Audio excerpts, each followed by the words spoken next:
taglay ang pusong mapagkumbaba sa pagtulong sa kapwa.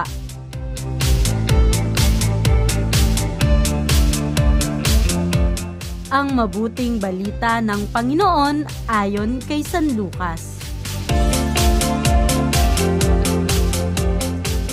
Noong panahong iyon, tinanong ni Jesus ang kanyang mga alagad ng patalinghaga, maaari bang maging taga-akay ng bulag ang isa ring bulag? Kapwa silang mahuhulog sa hukay kapag ginawa ang gayon.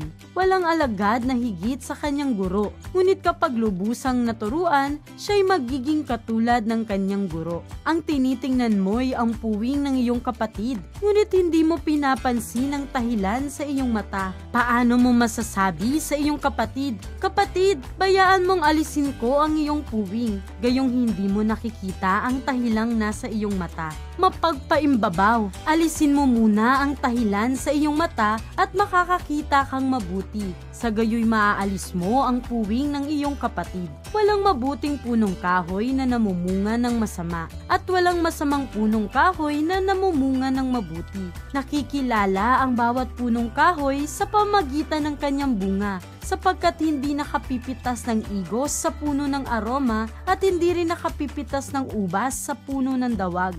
Ang mabuting tao ay nakakapagdulot ng mabuti sapagkat tigib ng kabutihan ng kanyang puso. Ang masamang tao ay nakapagdudulot ng masama sapagkat puno ng kasamaan ng kanyang puso, sapagkat kung ano ang bukang bibig, siyang laman ng dibdib.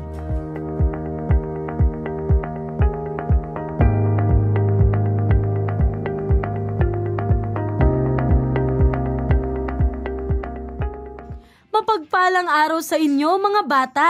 Tayo ngayon ay nasa 8 linggo sa karaniwang panahon. Mga bata, kapag may pumupuna sa inyo o kaya ay napagsasabihan kayo ng inyong mga magulang, kapatid o kaibigan, ano ang inyong ginagawa? Kadalasang reaksyon natin ay ipagtanggol ang ating sarili upang patunayan na mali sila at tama tayo. Nagdadahilan, tumatanggi at umiiwas tayo sa mga taong pumupuna sa atin. Minsan sumasama pa ang loob natin. Ngunit mga bata, ang pinakamabuting tugon dito ay ang pagninilay sa mga puna nila at pagsisikap na pagbutihin ang sarili dahil maaaring tama sila at gusto rin nilang mapabuti tayo. Sa kabilang banda, may mga pagkakataon din na tayo naman ang namumuna. Mayroon tayong hindi nagustuhan sa pananalita, kilos at tinaasal ng ating kapwa at nais natin silang baguhin. Paano ba ang tamang pagpuna? Ayon sa patalinhagang salita ni Kuya Jesus, alisin mo muna ang tahilan sa iyong mata at makakakita kang mabuti.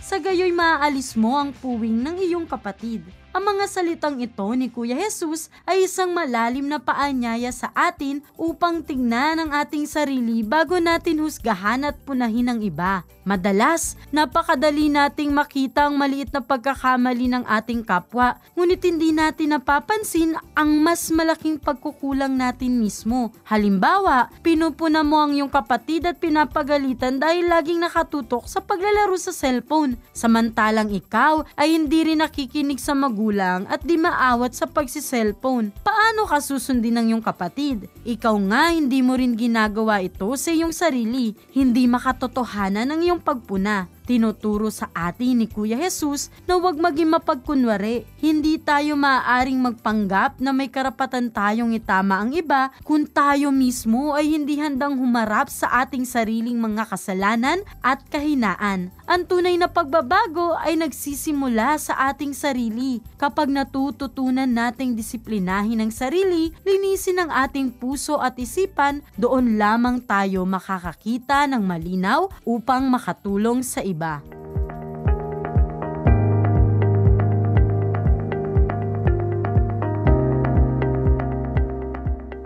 Paano tayo dapat magpuna upang matulungan ang ating kapwa? Ang paalala ni Kuya Jesus ay isang tawag upang tayo ay magpakumbaba. Bago natin pagsabihan ng iba, tanungin muna natin ang ating sarili. Mayroon ba akong dapat baguhin sa aking sarili? Ito ay isang magandang pagkakataon upang tingnan ang ating puso. hilingin natin sa Panginoon ang grasya ng kababaang loob at tunay na pagbabago upang maging instrumento tayo ng pagmamahal at awa, sa halip na maging mapanghusga at mapanira sa ating kapwa.